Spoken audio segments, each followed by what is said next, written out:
Once upon a time, long before humans learned to name the ocean, deep beneath the vast blue depths, there existed a kingdom woven from pearls and light. Corals glowed like sunken stars. The water drifted gently like breath, and every sound moved slowly through the sea, soft and endless, like a lullaby that never truly ended. This was the kingdom of the Sea King Ocevar Drakenwave. Within the shimmering pearl palace, King Ocevar quietly watched his youngest daughter Marelia as she swam through halls curved with luminous arches. Her presence seemed to calm the ocean itself. Marelia was a true mermaid, two gentle arms and one single fishtail that shimmered with deep ocean blue. Her long hair floated behind her like sea silk, moving with every current as though the sea was combing it for her. She drifted through radiant coral gardens where seaweed bowed softly, where shells opened slightly as if whispering greetings, and where fish parted in respectful silence. In that kingdom, time felt different, as if it paused to listen. Upon a massive shell throne, King Ocevar sat in solemn majesty. Around him were his other mermaid daughters, beautiful and peaceful, bound to the ocean for life. Yet, Marelia alone made his heart uneasy, because when Marelia sang, the entire ocean listened. Currents slowed, fish stopped mid-motion. Even the light seemed to tremble with each note, as if the sea itself was holding its breath. Her song was not only beautiful, it carried the soul of the ocean. And in King Ocevar's eyes, behind pride and love, lived a quiet fear that one day the sea might no longer be able to keep his daughter. Beneath curved arches of pearl, Marelia's sisters brushed her hair and spoke softly. They laughed, they told stories, and their voices wrapped Marelia in gentle warmth. They whispered about the land above, about open skies and endless air, about humans, fragile beings with short lives, yet hearts filled with powerful emotion. Those whispered stories planted something in Marelia, a longing she could not name, a yearning that did not yet have a shape. But Marelia rarely listened fully. Again and again, her eyes drifted upward toward the faint surface glow, distant and pale, like a dream she had never touched. And in those moments, something inside her began to change. On the day Marelia turned 15, King Ocevar placed his hand upon her in blessing. Ancient light spread through the palace, and the sea murmured its oldest words around them. Marelia nodded. Her tail flicked softly, carrying a new desire, her first true desire to approach the surface and glimpse the world above. She rose through pillars of shimmering light. Below her, her sisters waved farewell in water heavy with affection and worry. The closer she came to the surface, the lighter the blue became. Deep sea darkness softened into silver. Her hair floated around her face like drifting threads, and her heart beat faster than the sea's slow rhythm. From below, Marelia saw lantern lights trembling across the surface, a ship from the human world. She surfaced carefully. Before her stood a grand vessel glowing beneath the sunset, where pink and violet melted into the waves. The sea reflected fire and sky, and everything looked unreal, like a story written in light. Upon the deck appeared Prince Elion. He was fully human, 2 arms, 2 legs, wearing a blue coat trimmed with gold, and a red cape that moved gently in the wind. Nothing about him belonged to the ocean. Marelia watched as Elion laughed with his sailors, and for the first time in her life, her heart stirred for a being who did not belong to the sea. Fireworks blossomed overhead. Light rained down upon the water like falling stars. Marelia hid behind the ship's hull, unable to look away, as if her eyes had found something they had been waiting for. For one brief moment, her gaze and Elion's silhouette seemed connected, a thin veil of mist between sea and sky, between 2 worlds that should never touch. Then, the wind changed. The sea roared. Dark clouds gathered quickly, Thunder tore the heavens apart. The ship rocked violently.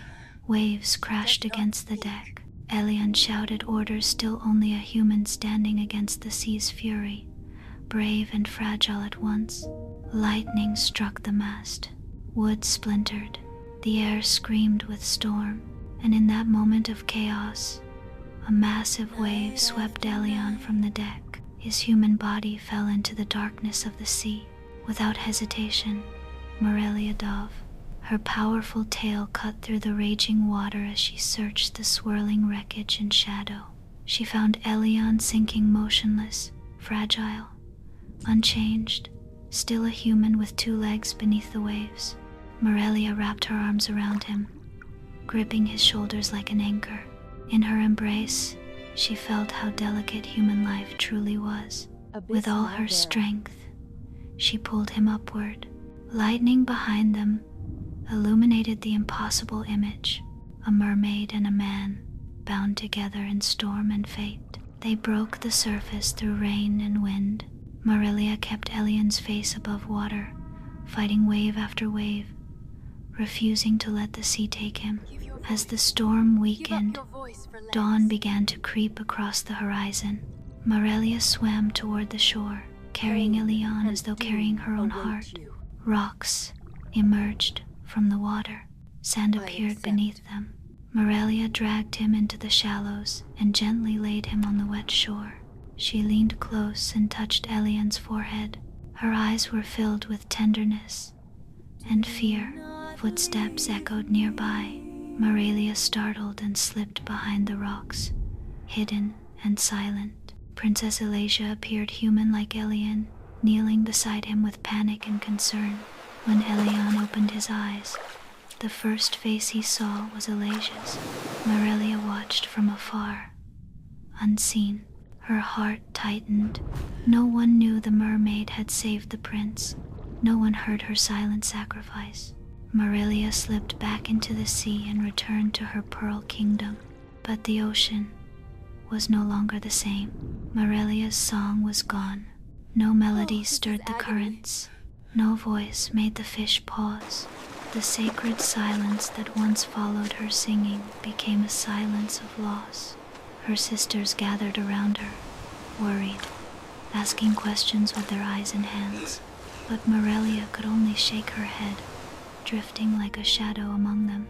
King Ocevar looked upon his daughter, and his heart grew heavy. He did not scold her. He did not forbid her dreams. He only watched a father, sensing a tide he could not turn. From then on, Marelia drifted alone among shadowed coral. Night after night, she rose near the surface where distant human lights glimmered like memories. Come to my shelter. She listened to faraway sounds from land, faint music, unfamiliar echoes, and each sound made her longing sharper. In the waves, she imagined hearing Elion's voice. Her heart had been left behind on the shore until one night, as she passed a dark fissure where the water grew colder, light vanished, and a name whispered from the depths like temptation. Abyss Malvera. Marelia stopped. Fear crept into her chest. Yet hope burned stronger, because hope can be dangerous when it wears the face of love. She entered the black water where the sea witch dwelled. From the darkness emerged Abyss Malvera, her eyes cold and reflective, like deep trenches where no sunlight reaches. Her presence felt like a shadow pressing against Marelia's skin. Marelia had no song left to protect her, no retreat behind coral gardens, only her longing, standing exposed. Abyss Malvera spoke of a bargain, human legs, in exchange for the voice of the sea, and a curse sealed into the deal. If Marelia's love was not returned, she would dissolve into sea foam, vanishing as if she had never existed. Marelia thought of Prince Elion. She nodded. The pain came like tearing storms inside her body. Her tail vanished. Her scales disappeared. When dawn rose, Marelia awoke on the shore in human form. 2 arms, 2 legs but voiceless. Each movement hurt, Every step felt like walking on knives, as though her body was being punished for leaving the sea. Yet she stood, because love pushed her forward, even when pain tried to stop her. And then, Elion appeared on the beach. He looked down at her with surprise and concern. He did not know who she was. He did not know what she had done, but he saw her fragility, and something in him softened. Elion helped Marelia stand. He guided her gently. He brought her toward the palace, a world of stone corridors and sunlight, a world Marelia had dreamed of but never belonged to.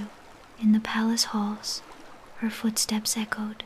She walked quietly beside Elion, voiceless, smiling when she could, enduring pain she could never explain.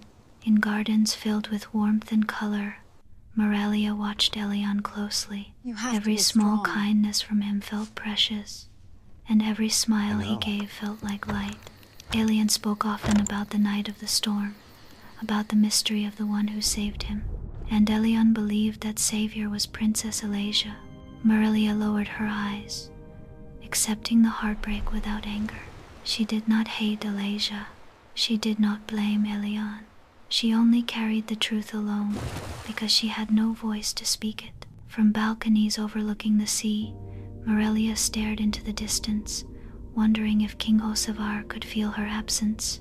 Deep below, Ocevar sensed something missing, a hollow space where Marelia's song used to live. Then came the day Elion arrived at court, and Elion's belief hardened into certainty. The palace prepared celebrations. A royal decree was announced. Prince Elion would marry Princess Elion. Marelia stood still as the words echoed through stone halls. Her curse drew closer. Time began to close like a door. Marelia's sorrow was silent because she could not speak it. And while the palace filled with music and motion, Marelia sat alone, remembering the sea witch's warning. On the night before the wedding, the lantern-lit ship rested on calm waters. Marelia stood at the railing, staring into the dark sea, her eyes empty with exhaustion, her heart full of love that had nowhere to go. The ocean lay flat and still, as though holding its breath, understanding the purity of her heart. Then, from the waves, Marelia's sisters rose, mermaids with 2 arms and 1 tail, their hair cut short and ragged, as if they had paid a price to come. They offered Marelia a magical dagger. They told her that before dawn, if Elion's blood touched the sea, Marelia could return to mermaid form and live. The dagger trembled in Marelia's hand. Her sisters disappeared back into the water, leaving Marelia alone with a choice too heavy for any heart. Marelia stepped into Elion's cabin. There he lay, sleeping peacefully, still human, still unchanged, wearing the same royal clothing, his face calm and gentle. Marelia stood above him. Her hand shook. She remembered every moment, his laughter on the deck, his helpless body sinking, his breath returning in her arms, the warmth of his kindness when he helped her walk. Then her hand lowered. Love would not allow her to harm the one she loved. Tears fell. Marelia turned away and cast the dagger into the sea. It sank into darkness, taking her last chance with it. At dawn, Marelia climbed the rail of the ship. Her body was weak, her heart was steady. She looked toward the horizon, toward the world that would continue without her, and she stepped forward. Marelia leapt into the ocean. No tail, no scales, only a human body meeting the sea's cold embrace. And then, her form began to dissolve, not into pain, but into pale, gentle light, like mist, like dawn itself. The sea fell silent. Elion awoke later, unaware of what had happened in the quiet hours. From sea foam and light, Marelia did not disappear. She became a spirit, clear and weightless, welcomed by the daughters of the air. Marelia rose above the waves, looking down at sea and land. Below, Elion and Elion began their new life. Deep beneath King Ocevar felt the loss, and Marelia's sisters circled him in quiet grief. Now a wind spirit, Marelia wandered over distant places, carrying softness into sleeping worlds. Sometimes, Elion would pause at a window and feel a warm breeze pass. He would not know why, but his heart would become strangely calm.